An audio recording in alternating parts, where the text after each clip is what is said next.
ಮನಸ್ಸು ಬಿಕ್ಕಟ್ಟು ಬಂದಾಗ ಕೇಳಲೇಬೇಕಾದ ಮಾತು ಎಂದರೆ ಅದು ಕೇವಲ ಸಾಂತ್ವನದ ಧ್ವನಿ ಅಲ್ಲ, ಅದು ಒಳಗಿನ ನಿಶ್ಶಬ್ದತೆಯನ್ನು ಎಬ್ಬಿಸುವ ಆಂತರಿಕ ನಾಯಕತ್ವದ ಕರೆ. ಜೀವನದ ಗಂಡಾಂತರಗಳ ನಡುವೆ ನಮ್ಮನ್ನು ಪುನಃ ಸಮಸ್ಥಿತಿಗೆ ತರುವ ಆಧ್ಯಾತ್ಮಿಕ ನಿಲುಗಡೆ. ಬಿಕ್ಕಟ್ಟು ಅಂತ್ಯವಲ್ಲ, ಅದು ಬೆಳವಣಿಗೆಯ ದೊಡ್ಡ ತಿರುವು, ನಮ್ಮ ಸಾಮರ್ಥ್ಯ ಇನ್ನೂ ಜಾಗೃತಗೊಳ್ಳಬೇಕಿರುವ ಸಂಕೇತ.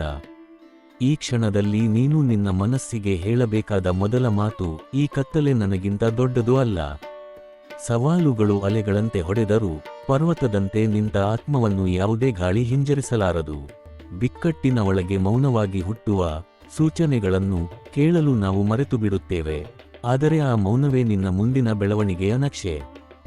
ಬಿಕ್ಕಟ್ಟು ಬಂದಾಗ ಮನಸ್ಸು ಸುಲಭವಾಗಿ ಮೋಸಗೊಳ್ಳುತ್ತದೆ. ನೀನು ಸಿಕ್ಕಿ ಹಾಕಿಕೊಂಡಿದ್ದೀಯಾ, ಇದಕ್ಕೆ ಪರಿಹಾರ ಇಲ್ಲ, ನೀನು ಏಕಾಂಗಿಯಾಗಿದ್ದೀಯಾ ಎಂದು ಅದು ಹೇಳುತ್ತದೆ. ಆದರೆ ನಿನ್ನ ಆತ್ಮದ ಸತ್ಯ ನಿಶ್ಶಬ್ದವಾಗಿ ಹೇಳುತ್ತದೆ, ಈ ಕ್ಷಣ ತಾತ್ಕಾಲಿಕ, ಆದರೆ ನನ್ನ ಶಕ್ತಿ ಶಾಶ್ವತ.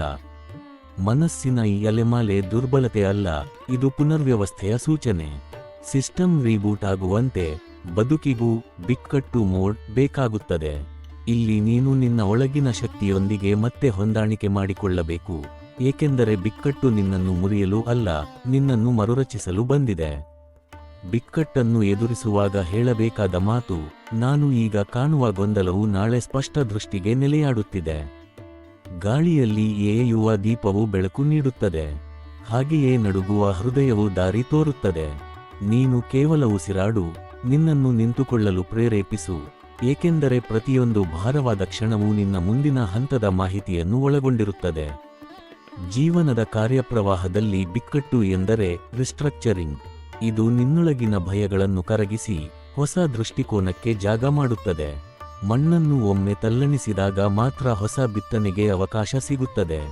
ಹಾಗೆಯೇ ಮನಸ್ಸನ್ನು ಆಘಾತ ತಲ್ಲಣಿಸಿದಾಗ ಮಾತ್ರ ಹೊಸ ಜ್ಞಾನಕ್ಕೆ ಬಾಗಿಲು ತೆರೆದುಕೊಳ್ಳುತ್ತದೆ. ನಿನ್ನೊಳಗೆ ನಡೆಯುತ್ತಿರುವ ಯುದ್ಧವು ನಿನ್ನ ವಿರುದ್ಧವಲ್ಲ, ಅದು ನಿನ್ನ ಪರ. ಅದು ನಿನ್ನ ಬೆಳವಣಿಗೆಗಾಗಿ, ನಿನ್ನ ಭವಿಷ್ಯದ ಪರವಾಗಿ.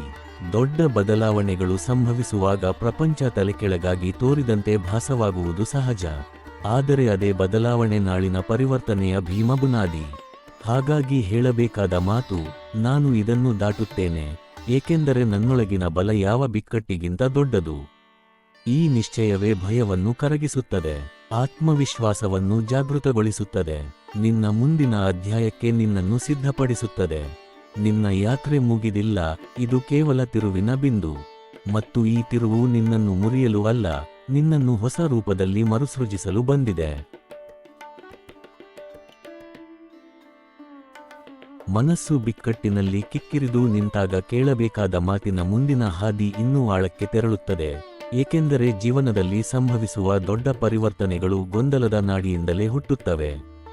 ನಿನ್ನ ಮನಸ್ಸು ಈಗ ಕಂಗಾಲಾದಂತೆ ಕಾಣಬಹುದು, ಆದರೆ ಇದು ನಿನ್ನ ಸಾಮರ್ಥ್ಯ ತನ್ನನ್ನೇ ಮರುಪರಿಚಯಿಸಿಕೊಳ್ಳುತ್ತಿರುವ ಕ್ಷಣ. ಅಲೆಗಳು ಬಲವಾಗಿ ಹೊಡೆದರೂ ಸಮುದ್ರ ದುರ್ಬಲವಾಗುವುದಿಲ್ಲ, ಹಾಗೆಯೇ ನಿನ್ನೊಳಗಿನ ನಡುಗು ನಿನ್ನ ದೌರ್ಬಲ್ಯವಲ್ಲ, ನಿನ್ನ ಬೆಳವಣಿಗೆಯ ಸ್ಪಂದನ. ಈ ಸಮಯದಲ್ಲಿ ನಮ್ಮ ಮೊದಲ ಪ್ರಶ್ನೆ, ಏಕೆ ನನ್ನ ಮೇಲೆಯೇ ಇಷ್ಟು? ಆದರೆ ನಿನ್ನ ಆತ್ಮದ ಮೌನದ ಧ್ವನಿ ಹೇಳುತ್ತದೆ, ನಿನ್ನೊಳಗಿನ ನಾಯಕ ಇನ್ನೂ ಪೂರ್ಣವಾಗಿ ಹೊರಬಂದಿಲ್ಲ, ಅಷ್ಟಕ್ಕೆ ಈ ತೀವ್ರತೆ. ನಾಯಕತ್ವ ಎಂದರೆ ಹೊರಗಿನ ಹುದ್ದೆ ಅಲ್ಲ, ಅದು ಒಳಗಿನ ಸ್ಥೈರ್ಯ, ಮತ್ತು ಈ ಬಿಕ್ಕಟ್ಟು ಆ ಸ್ಥೈರ್ಯವನ್ನು ತೇವಗೊಳಿಸುವ ಸಮಯ. ಸಂಕಷ್ಟದ ಮಧ್ಯದಲ್ಲಿ ಕೇಳಿಸಿಕೊಳ್ಳುವ ನಿನ್ನ ಆತ್ಮದ ಮೌನ ಸಂದೇಶಗಳು ವಿಶಿಷ್ಟ. ಜನರ ಗುಂಪಿನ ಶಬ್ದದಲ್ಲಿ ಕಾಣದ ಜ್ಞಾನ ಮೌನದ ಹೃದಯದಲ್ಲಿ ಕಾಣುತ್ತದೆ. ಈ ಬಿಕ್ಕಟ್ಟು ನಿನ್ನ ಜೀವನದ ಸ್ಟ್ರಾಟಜಿಕ್ ರೀಸೆಟ್, ಹಳೆಯ ಭಯಗಳನ್ನು ಅಳಿಸಿ ಹೊಸ ಧೈರ್ಯಕ್ಕೆ ಸ್ಥಳ ಕಲ್ಪಿಸುವ ಕಾರ್ಯಪ್ಲಾನ್. ಈ ಸಂದರ್ಭದಲ್ಲಿ ನೀನು ನಿನಗೆ ಹೇಳಬೇಕಾದ ಮಾತು, ನಾನು ಸೋಲುತ್ತಿಲ್ಲ, ನಾನು ರೂಪಾಂತರಗೊಳ್ಳುತ್ತಿದ್ದೇನೆ. ರೂಪಾಂತರ ಯಾವಾಗಲೂ ಮೃದುವಾಗುವುದಿಲ್ಲ. ಚಿಟ್ಟೆ ಆಗಲಿರುವ ಹುಳು ಮೊದಲು ಕಪ್ಪೆಗೆ ಒಳಗೆ ನಿಶ್ಶಬ್ದ ಯುದ್ಧ ನಡೆಸುತ್ತದೆ, ತನ್ನ ಹಳೆಯ ರೂಪವನ್ನು ಬಿಟ್ಟು ಹೊಸ ಹುಟ್ಟಿಗೆ ತಯಾರಾಗುತ್ತದೆ. ಆ ನೋವಿಲ್ಲದೆ ಅದರ ರೆಕ್ಕೆಗಳಿಗೆ ಬಲ ಬರುವುದಿಲ್ಲ. ಇದೇ ರೀತಿ ನಿನ್ನ ನೋವು ನಿನ್ನ ರೆಕ್ಕೆಗಳ ಶಕ್ತಿಯ ಮೊದಲ ಹಂತ. ನಿನ್ನೊಳಗಿನ ಗೊಂದಲ ಈಗ ನಿನ್ನ ಗುರಿಯನ್ನು ಮರುಸಮತೋಲನಗೊಳಿಸುತ್ತದೆ. ಗಾಜು ತಳಕ್ಕೆ ಬಿದ್ದಾಗ ಒಡೆದು ಹೋಗಬಹುದು, ಆದರೆ ಬೆಳಕು ಗಾಜನ್ನು ತಲುಪಿದಾಗ ಅದು ಶೋಭೆ ಬೀರುತ್ತದೆ. ಹಾಗೆಯೇ ಸಂಕಷ್ಟ ನಿನ್ನನ್ನು ಒಡೆದಂತೆ ತೋರಬಹುದು, ಆದರೆ ಸತ್ಯವಾಗಿ ಅದು ನಿನ್ನ ಹೊಸ ಆಂತರಿಕ ಬೆಳಕನ್ನು ಹೆಚ್ಚಿಸುತ್ತದೆ. ಬಿಕ್ಕಟ್ಟಿನ ಕ್ಷಣಗಳಲ್ಲಿ ನಮ್ಮ ಮನಸ್ಸು ನಮ್ಮ ವಿರುದ್ಧ ತಂತ್ರ ರೂಪಿಸುತ್ತದೆ. ನೀನು ಸಿಲುಕಿದ್ದೀಯಾ, ಇದಕ್ಕೆ ಪರಿಹಾರವೇ ಇಲ್ಲ ಎಂಬ ನಂಬಿಕೆಗಳನ್ನು ಸೃಜಿಸುತ್ತದೆ. ಆದರೆ ನೀನು ಕೇಳಬೇಕಾದ ಮಾತು, ಸಿಲುಕಿರುವಂತೆ ಕಾಣುವುದು ಬೆಳಕಿಗೆ ಹೊರಬರುವ ಮೊದಲ ಹಂತ ಮಾತ್ರ. ಮೂಲೆಯೊಳಗೆ ಸಿಂಹವಿದ್ದರೂ ಅದು ಸಿಂಹವೇ. ಹಾಗೆಯೇ ಬಿಕ್ಕಟ್ಟಿನೊಳಗಿರುವ ನೀನು ದುರ್ಬಲನೂ ಅಲ್ಲ, ಕೇವಲ ಕೆಲವು ಹೆಜ್ಜೆ ದೂರದಲ್ಲಿರುವ ಬಲಿಷ್ಠ ರೂಪ. ಜೀವನದಲ್ಲಿ ಸಿಲುಕುವುದು ಮತ್ತು ಬೆಳೆಯುವುದು ಒಂದೇ ರೀತಿಯಾಗಿ ಕಾಣಬಹುದು. ಒಬ್ಬನು ಬಿಡಲು ಬಯಸುತ್ತಾನೆ, ಮತ್ತೊಬ್ಬನು ಮುರಿದು ಹೊರಬರಲು ಪ್ರಯತ್ನಿಸುತ್ತಾನೆ. ನೀನು ಈಗ ಎರಡನೆಯ ಹಾದಿಯಲ್ಲಿ ಇದ್ದೀಯಾ, ಹೊರಬರಲು ಪ್ರಯತ್ನಿಸುತ್ತಿರುವಲ್ಲಿ. ಹೀಗಾಗಿ ಈ ಕ್ಷಣದಲ್ಲಿ ನೀನು ನಿನ್ನ ಮನಸ್ಸಿಗೆ ಹೇಳಬೇಕಾದ ಮಾತು, ಇದು ನನ್ನ ಬ್ರೇಕ್ ಡೌನ್ ಅಲ್ಲ, ಇದು ನನ್ನ ಬ್ರೇಕ್ ಥ್ರೂ. ಮೋಡಗಳು ಆಕಾಶವನ್ನು ಸಂಪೂರ್ಣ ಮುಚ್ಚಿದಂತೆ ಕಾಣಬಹುದು, ಆದರೂ ಸೂರ್ಯ ಮಸಕಾಗುವುದಿಲ್ಲ. ಮೋಡ ತಾತ್ಕಾಲಿಕ, ಬೆಳಕು ಶಾಶ್ವತ. ಹೀಗೆಯೇ ಸಂಕಷ್ಟ ತಾತ್ಕಾಲಿಕ, ನಿನ್ನ ಒಳಬಲ ಶಾಶ್ವತ. ನೀನು ಈಗ ಸ್ಪಷ್ಟತೆಯನ್ನು ಅನುಭವಿಸುತ್ತಿದ್ದರೂ ನಿನ್ನ ಒಳಗೆ ಒಂದು ಹೊಸ ಮಾರ್ಗಸೂಚಿ ನಿರ್ಮಾಣವಾಗುತ್ತಿದೆ. ಹೃದಯದಲ್ಲಿನ ಬಿರುಕು ನಿನ್ನನ್ನು ಮುರಿಯುವುದಿಲ್ಲ, ಅದು ಬೆಳಕಿಗೆ ದಾರಿ ಮಾಡಿಕೊಡುತ್ತದೆ. ನೋವು ನಿನ್ನನ್ನು ಎಚ್ಚರಿಸುತ್ತದೆ, ಗೊಂದಲ ನಿನ್ನನ್ನು ಆಳಕ್ಕೆ ಕೊಂಡೊಯ್ಯುತ್ತದೆ, ಬಿಕ್ಕಟ್ಟು ನಿನ್ನನ್ನು ಮುಂದಿನ ಹಂತಕ್ಕೆ ತಳ್ಳುತ್ತದೆ. ಆದ್ದರಿಂದ ಕೇಳಬೇಕಾದ ಮಾತು, ನನ್ನೊಳಗಿನ ದಿಟ್ಟತನ ಈಗ ಕೆಲಸಕ್ಕೆ ಇಳಿಯುತ್ತಿದೆ. ದಿನದ ಕತ್ತಲೆಯ ನಂತರ ಬೆಳಕು ಬರುತ್ತದೆ. ಹೊರಗಿನ ಗಾಳಿಗೆ ತೂಗಿ ಬಾಗುವ ಮರ ಅದರ ಬೇರುಗಳನ್ನು ಇನ್ನಷ್ಟು ಆಳಕ್ಕೆ ಕೊಂಡೊಯ್ಯುತ್ತದೆ. ಹಾಗೆಯೇ ಈ ಬಿಕ್ಕಟ್ಟು ನಿನ್ನನ್ನು ಕುಗ್ಗಿಸುತ್ತಿಲ್ಲ, ಇದು ನಿನ್ನನ್ನು ಗಟ್ಟಿಗೊಳಿಸುತ್ತಿದೆ. ನೀನು ಈಗ ನಿನ್ನ ಭಯಗಳನ್ನು ಹಾಕಿ ಹೋಗುವ ಪ್ರಕ್ರಿಯೆಯಲ್ಲಿ ಇದ್ದೀಯಾ. ಕೊನೆಯಲ್ಲಿ ಕೇಳಬೇಕಾದ ಮಾತು, ನಾನು ಈಗ ಬೀಳುತ್ತಿಲ್ಲ, ನಾನು ಮೇಲೇಳಲು ಅಗತ್ಯವಾದ ವೇಗ ಪಡೆಯುತ್ತಿದ್ದೇನೆ. ಈ ನಂಬಿಕೆಯೇ ನಿನ್ನ ಮುಂದಿನ ಹಂತಕ್ಕೆ ಬಾಗಿಲು ತೆರೆದು ನಿನ್ನ ಜೀವನದ ಮುಂದಿನ ಅಧ್ಯಾಯಕ್ಕೆ ಬೆಳಕು ನೀಡುತ್ತದೆ.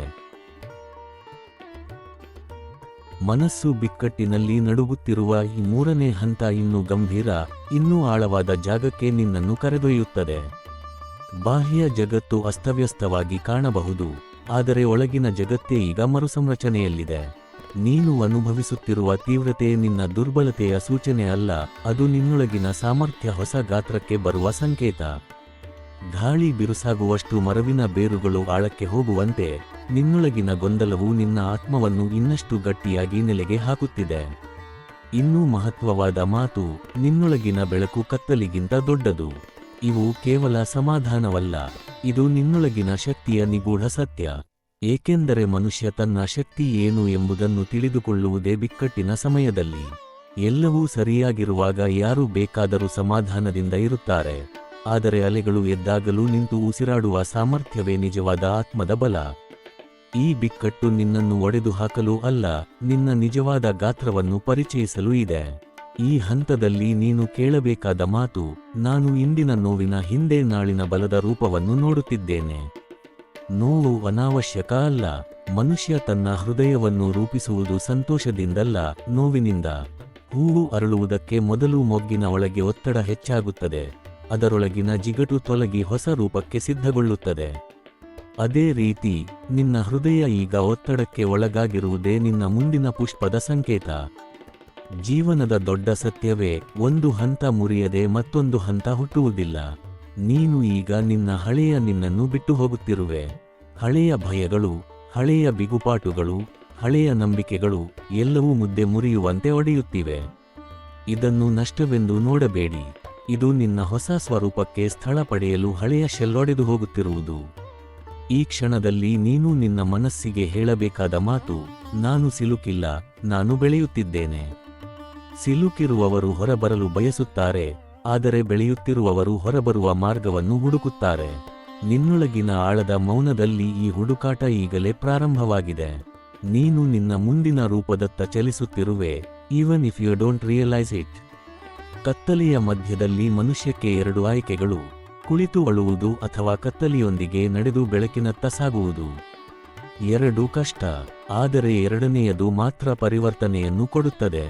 ನೀನು ಈಗ ನಿನ್ನೊಳಗಿನ ಶಕ್ತಿಗೆ ಹೇಳಬೇಕಾದ ಮಾತು, ನಾನು ಮುಂದೆ ಸಾಗುವುದನ್ನು ಆಯ್ಕೆ ಮಾಡಿದ್ದೇನೆ. ಇದು ಕೇವಲ ಮಾತಲ್ಲ, ಇದು ನಿನ್ನ ಬದುಕಿನ ಮುಂದಿನ ಅಧ್ಯಾಯಕ್ಕೆ ಬಾಗಿಲು ತೆರೆಯುವ ಸ್ಟ್ರಾಟಜಿಕ್ ನಿರ್ಧಾರ. ಅಸ್ಪಷ್ಟತೆ ಎಂದರೆ ದಾರಿ ಮುಗಿದದ್ದು ಅಲ್ಲ, ಅದು ದಾರಿ ಬದಲಾಗುತ್ತಿರುವ ಸಂಕೇತ. ಮತ್ತಷ್ಟು ಸ್ಪಷ್ಟತೆಗೆ ಬಂದಿದೆ ಎಂದರೆ ಮೋಡಗಳು ಸೂರ್ಯನನ್ನು ಮುಚ್ಚಬಹುದು, ಆದರೆ ಸೂರ್ಯ ಅಸ್ತಂಗತವಾಗುವುದಿಲ್ಲ. ಸಂಕಷ್ಟ ನಿನ್ನ ದೃಷ್ಟಿಯನ್ನು ಮುಸುಕಬಹುದು, ಆದರೆ ನಿನ್ನ ಒಳಗಿನ ಆತ್ಮಜ್ಯೋತಿ ಎಂದಿಗೂ ನಾಶವಾಗುವುದಿಲ್ಲ. ಈ ಸಮಯದಲ್ಲಿ ಕೇಳಬೇಕಾದ ಮಾತು, ನನ್ನ ಆತ್ಮ ಇನ್ನೂ ಬಲವಾಗಿ ನಿಂತಿದೆ. ಮನುಷ್ಯನು ಹೊರಗೆ ಒದ್ದಾಡಿದರೂ ಆತನ ಆತ್ಮ ಒಳಗೆ ಶಾಂತವಾಗಿ ಬೆಳೆಯುತ್ತದೆ. ಈಗ ನಿನ್ನ ಆತ್ಮದ್ದೇ ಆ ಕೆಲಸ, ನಿನ್ನನ್ನು ಗಟ್ಟಿಗೊಳಿಸುವುದು, ನಿನ್ನನ್ನು ಪರಿಪಕ್ವಗೊಳಿಸುವುದು, ನಿನ್ನನ್ನು ಹೊಸ ಹಂತಕ್ಕೆ ತಯಾರಿಸುವುದು. ಕೊನೆಗೆ ಹೇಳಬೇಕಾದ ಮಾತು, ಇದು ನನ್ನ ಪತನವಲ್ಲ, ನನ್ನ ಉದಯದ ಪೂರ್ವಭಾವಿ. ಬೆಳಿಗ್ಗೆಯ ಮುಂಚಿನ ಕ್ಷಣವೇ ಅತ್ಯಂತ ಕತ್ತಲೆಯಾಗಿರುತ್ತದೆ.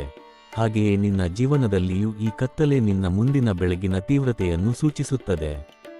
ನೀನು ಮೌನವಾಗಿ ಹೊರಬರುತ್ತಿರುವೆ. ನಿನ್ನೊಳಗಿನ ಹೊಸ ಶಕ್ತಿ ತನ್ನ ಕಾಲಕ್ಕೆ ತಕ್ಕದ್ದು. ಮನಸ್ಸು ಬಿಕ್ಕಟ್ಟಿನಲ್ಲಿ ನಿಂತಿರುವ ಈ 4ನೇ ಹಂತ ಅತ್ಯಂತ ಸೂಕ್ಷ್ಮ, ಅತ್ಯಂತ ಆಳವಾದ ಮತ್ತು ಅತ್ಯಂತ ರೂಪಾಂತರಶೀಲ ಕಾಲ.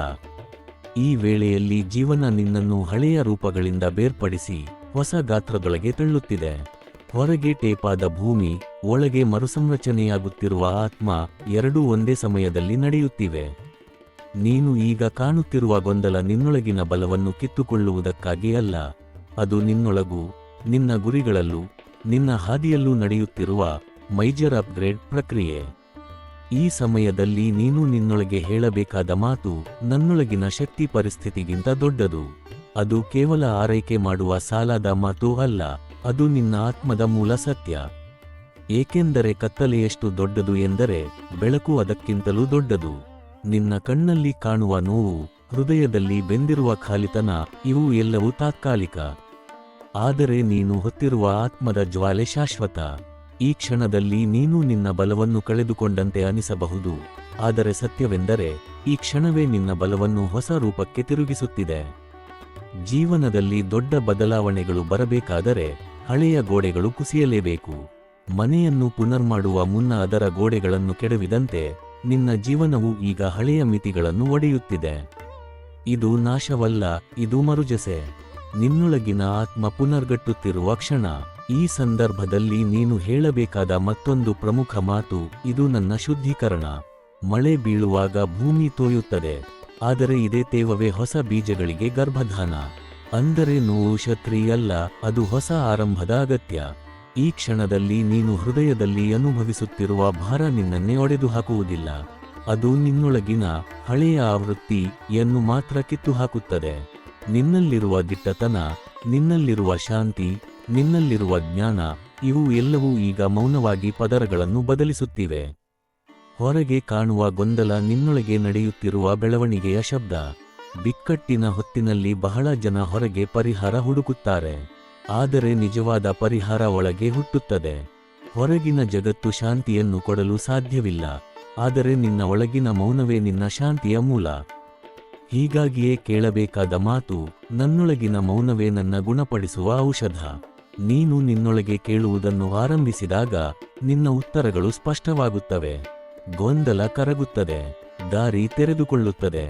ಗಾಳಿ ಬಲವಾಗಿ ಬೀಸಿದರೂ ಮರ ನಿಂತೇ ಇರುತ್ತದೆ, ಆದರೆ ಆ ಬಲವಾದ ಗಾಳಿ ಬೇರುಗಳನ್ನು ಇನ್ನಷ್ಟು ಆಳಕ್ಕೆ ಕೊಂಡೊಯ್ಯುತ್ತದೆ. ಅದರಂತೆ ಈ ಸಂಕಷ್ಟ ನಿನ್ನನ್ನು ಕುಗ್ಗಿಸಲು ಅಲ್ಲ, ನಿನ್ನ ಬೇರುಗಳನ್ನು ಆಳಕ್ಕೆ ಕೊಂಡೊಯ್ಯಲು. ನೀನು ಗಳಿಸಿರುವ ಜ್ಞಾನ, ಅನುಭವ, ನೋವು, ಮೌನ, ಇವೆಲ್ಲವೂ ನಿನ್ನ ಮುಂದಿನ ಹಂತಕ್ಕೆ ಬೇಕಾದ ಆಳ. ಈ ಹಂತದಲ್ಲಿ ಕೇಳಬೇಕಾದ ಮಾತು, ನಾನು ನನಗೆ ಸಿಇಒ. ಈ ಸಂಕಷ್ಟ ಕೇವಲ ಆಡಿಟ್. ಇದು ದಂಡನೆ ಅಲ್ಲ, ಇದು ಪರಿಶೀಲನೆ. ನಿನ್ನ ದೌರ್ಬಲ್ಯಗಳನ್ನು ತಿದ್ದಿಸುವ ಪ್ರಕ್ರಿಯೆ, ನಿನ್ನ ಶಕ್ತಿಗಳನ್ನು ಪತ್ತೆ ಹಚ್ಚುವ ಕ್ರಮ, ನಿನ್ನ ಗುರಿಗಳನ್ನು ಮರುಸಮಾಲೋಚನೆ ಮಾಡುವ ಹಂತ. ಆಡಿಟ್ ಮುಗಿದ ನಂತರ ಕಂಪನಿ ಬಲವಾಗಿ ಹೊರಬರುತ್ತದೆ, ಹಾಗೆಯೇ ನೀನು ಕೂಡ. ನೀನು ಈಗ ಅಳುತ್ತಿದ್ದರೆ, ಭಯಪಡುತ್ತಿದ್ದರೆ, ಕಾಣದೆ ಹೋದರೆ, ಇದು ಎಲ್ಲವೂ ದುರ್ಬಲತೆಯಲ್ಲ, ಇದು ನಿನ್ನ ಆತ್ಮದ ಹೊಸ ಗಾತ್ರಕ್ಕೆ ವಿಸ್ತರಣೆ. ಹೃದಯದೊಳಗೆ ನೋವು ಬಂದಾಗ ಅದು ಕುಗ್ಗುತ್ತಿರುವುದು ಅಲ್ಲ, ಅದು ದೊಡ್ಡ ರೂಪ ಪಡೆಯಲು ಮರುನಿರ್ಮಾಣಗೊಳ್ಳುತ್ತಿದೆ. ಈ ಭಾವನೆಗಳ ಮಧ್ಯದಲ್ಲಿ ನಿನ್ನ ಮನಸ್ಸಿಗೆ ಹೇಳಬೇಕಾದ ಅಂತಿಮ ಮಾತು, ಈ ಬಿಕ್ಕಟ್ಟು ಗಡಿಯಾರವಲ್ಲ, ಇದು ರನ್ವೇ. ವಿಮಾನ ನೆಲದಿಂದ ಎಗೆಯುವ ಮೊದಲು ಹೆಚ್ಚು ವೇಗ ಬೇಕು, ಹೆಚ್ಚು ಶಬ್ದ, ಹೆಚ್ಚು ಕಂಪನ. ಹಾಗೆಯೇ ನಿನ್ನ ಜೀವನವು ಈಗ ಎತ್ತರಕ್ಕೆ ಹಾರಲು ವೇಗ ಪಡೆಯುತ್ತಿದೆ. ಕೊನೆಗೆ ನೀನು ನಿನ್ನೊಳಗೆ ಘೋಷಿಸಬೇಕಾದ ಮಾತು, ಈ ಬಿಕ್ಕಟ್ಟಿನ ನಂತರ ಹೊರಬರುವ ನಾನು ಹಿಂದಿನ ನಾನದಿಗಿಂತ ಪ್ರಕಾಶಮಾನ ಮತ್ತು ಬಲಿಷ್ಠ. ಈ ನಂಬಿಕೆಯೇ ನಿನ್ನ ಮುಂದಿನ ಅಧ್ಯಾಯಕ್ಕೆ ದಾರಿ ತೆರೆದು ನಿನ್ನ ಬದುಕಿನ ಸಂಪೂರ್ಣ ರೂಪಾಂತರಕ್ಕೆ ಬುನಾದಿ.